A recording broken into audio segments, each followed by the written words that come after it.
Now, Jesus has a credibility problem. The problem is, he's not accepting the credit that his peers want to extend to him. He's not allowing his credibility to be shaped by those who have power and influence. And because he's not accepting the credibility that's being extended to him, he's not leveraging that influence so that he can do the things that he hopes to do. Nicodemus has come to him in the shadows of night, and Nicodemus, his peer, or this is the wonder of this story, Nicodemus is letting Jesus know that he considers him to be a peer. And Jesus is not accepting what Nicodemus has to offer. A credibility opportunity, and so a credibility opportunity lost. Who's this Nicodemus that visits in the middle of the night? Nicodemus is a judge. Nicodemus is a ruler, a religious ruler. He's on this, what you could call a high court, the Sanhedrin. And their responsibility is to deliberate questions of importance, decide right and wrong. He, Nicodemus, is someone with credibility. He's somebody who has influence. And he's coming to Jesus, and he's offering to Jesus this opportunity to tap into that credibility, to climb the ladder of religious influence. Nicodemus, one of this small group of influential people, shows high regard for Jesus. He calls him Rabbi, calls him the teacher. Lets Jesus know, we see you as being up here with us. But even more than that, he says, we know that you are of God. He's saying to Jesus, your credibility in this town is pretty high. But more than that, Nicodemus isn't speaking just for himself. He uses the royal we. We see you as a teacher sent from God. He's speaking on behalf of the people who have power and influence. And all of the leadership books, if Jesus were to read any of them, would let Jesus know in this moment, seize that opportunity. You're being offered the regard of your peers. You're being offered an opportunity to leverage influence so you can get done the things that you want to do. You are one of us. And what does Jesus do? Jesus calls out Nicodemus. He criticizes him. He rejects that offer of credit. Nicodemus has a lot of credit to offer. He says, don't you understand what I'm talking about? Don't you, the so-called great religious leader, understand what it is that I'm telling you? And Nicodemus just kind of fades into the night. Fades into the night. And Jesus doesn't grab the credibility that Nicodemus has to offer. It must have been very confusing for Nicodemus. No doubt, it can be confusing for us too. Credibility. It's as though this Jesus and Nicodemus story is like one of those people who makes a pitch. If you've ever watched Shark Tank on TV, you know that there's this panel of rich entrepreneurs, and someone's allowed in the room to make a pitch to them, like Jesus was allowed into the presence of Nicodemus. And it's as though after that pitch, when all of the judges, all of these rich, influential investors have said, we love your idea. We love who you are. Let us give you our money. And the person making the pitch goes, you know what? I don't want your money. I mean, if you watch Shark Tank or Dragon's Den, you've seen that happen a few times. I think in one episode, the founders of a dating service, an online dating service for women, they had the sharks in their hands. One of them, Mark Cuban, wanting to offer, I think, $30 million to buy this company outright. And he said, yeah, you know what? We've got better and bigger plans than what you are imagining. That's what Jesus does. It's like, I don't need your credibility. I'm working on something more than what you can offer. See, Jesus has this credibility problem because the people who want to follow Jesus, they don't understand what he's about. And so much of the gospel story is about that. The disciples have no clue of who Jesus is because the story hasn't played itself out yet. Jesus has this credibility problem. He's not going to be saddled with the problem of credibility that the status quo has to offer. But here's the thing, Jesus has this other credibility problem, not just in that biblical story today. And do you know what Jesus' credibility problem is? Me and you. We're the credibility problem that Jesus has. Because either we don't know how to make a pitch to the world about God and God's good news, or we're so afraid to do so. Or by the way we live our lives, that pitch loses credibility for God. You can't spread good news without a relationship with people. And you can't have a relationship with people unless you talk with them and you get to know them. In case you missed it, there's an election coming up. And politicians know this truth. They know what it means to make a pitch, and they know the power of credibility. They know that a campaign can sometimes be about trying to bash the credibility of your opponent. If you can undermine the trust that the electorate has in your opponent, they're going to be a little cautious. And politicians know that you can't just rely on the words that you have. You got to sometimes go to people's doors and knock on them and meet them face to face. You have to go to barbecues and candidate meetings, and you have to look people in the eyes, and you have to shake hands, and you have to kiss babies. Because in those exchanges, that's where trust is built. And you can look into the eyes, into the face of someone, and know that they're saved. Well, you heard this morning a reading from the Hebrew Bible that, again, as I said last week, if you were paying attention, part of you would have been going, whoa, what is that about?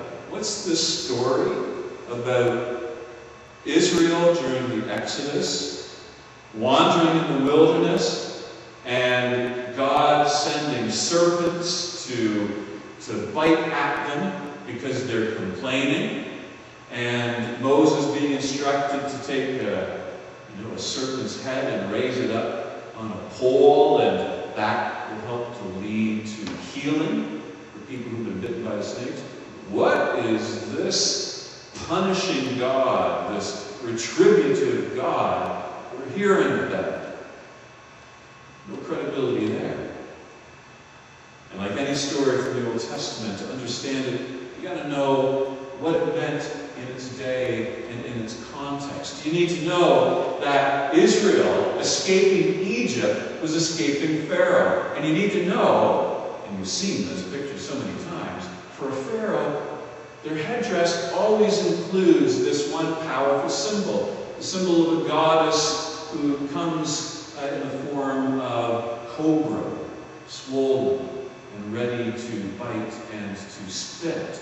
And that for Israel wandering in the wilderness and encountering venomous snakes, it is left wondering, oh my God, the power that Pharaoh has, even at such a distance, to punish us.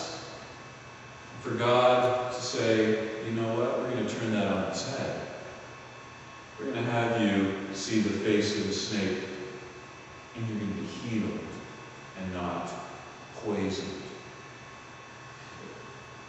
It's hard to have credibility when people can't look in your face. And we know from the Old Testament that you can't look into the face of God.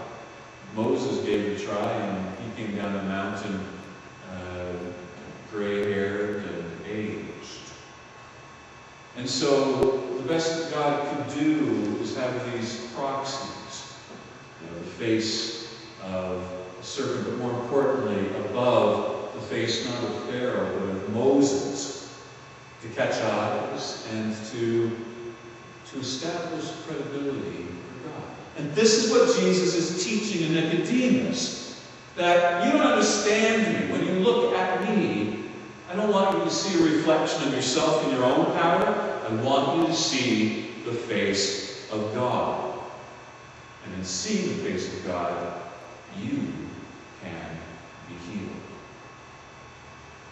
Credibility is built that way. After church today, I'm going to be running off so I can go to First St. Andrew's United Church, where the United Church of Canada is holding a pitch competition. People who have a social innovation idea, some creative solution to some problem in society, will all gather. I get to be the keynote speaker, and my job is to let them know something about credibility. That's why we're preaching about credibility this morning. And what I'm going to do is I'm going to tell them a story about a time in my last congregation where I underestimated the credibility of the people in the pews.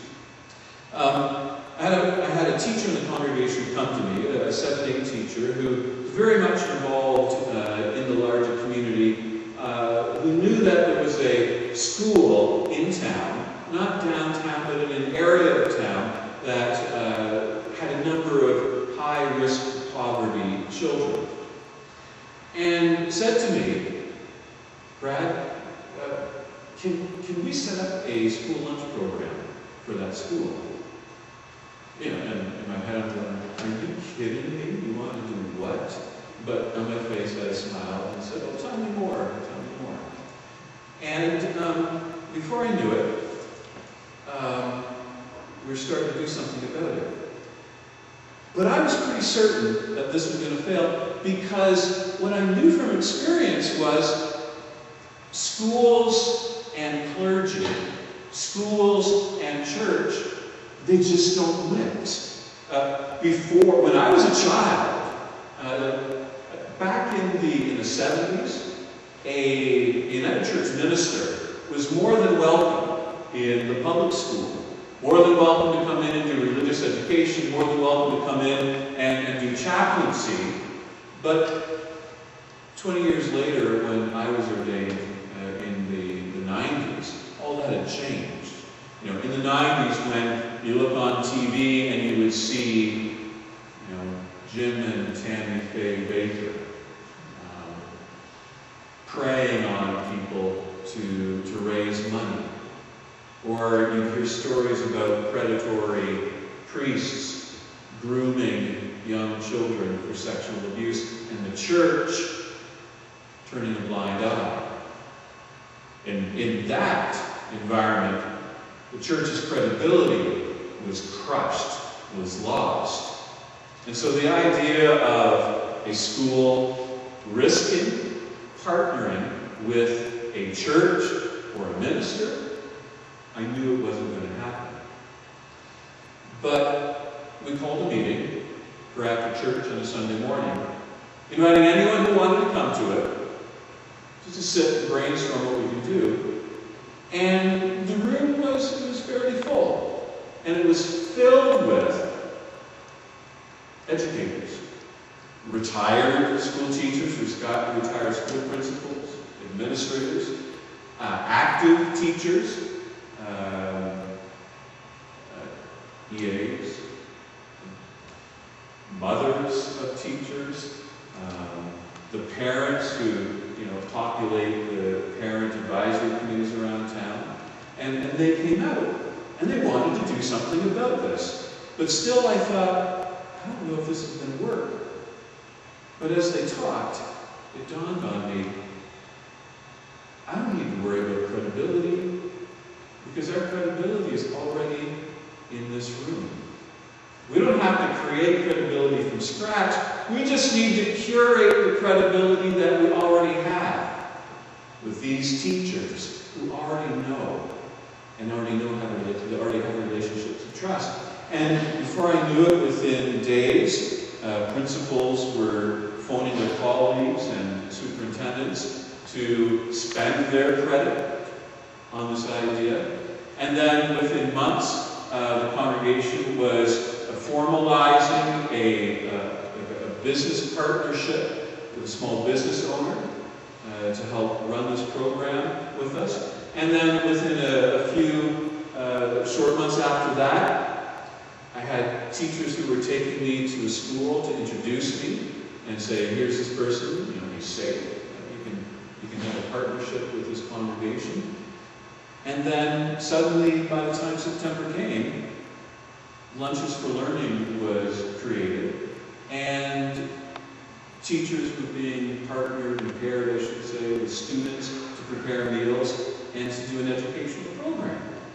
And then a year later, another school was added, and then a year after that, fundraising organizations in town were pursuing us to give money without us having to ask. And then a year after that, principals were saying, can you scale this program so that we can have it in our school too? I was wrong. And I learned that, as I said, I didn't have to create credibility from scratch, but curate the credibility that's already in the room and the trust of the congregation that's already been established. Yes, Jesus has a credibility problem. And yes, we can end up being that credibility problem, but we can also be that face, the face of God's good news, and we can use the relationships that we already have not to sell people something, not to try and use them for our purposes, but to walk alongside them and say, I love what you're doing in the community. Can we get on board too? And we can look up and help the community to look up during those moments when it's falling over and it wants to roll up into a ball. And we can say, you know what? Have faith. Know that you're loved. And let's work on building this community and being the good news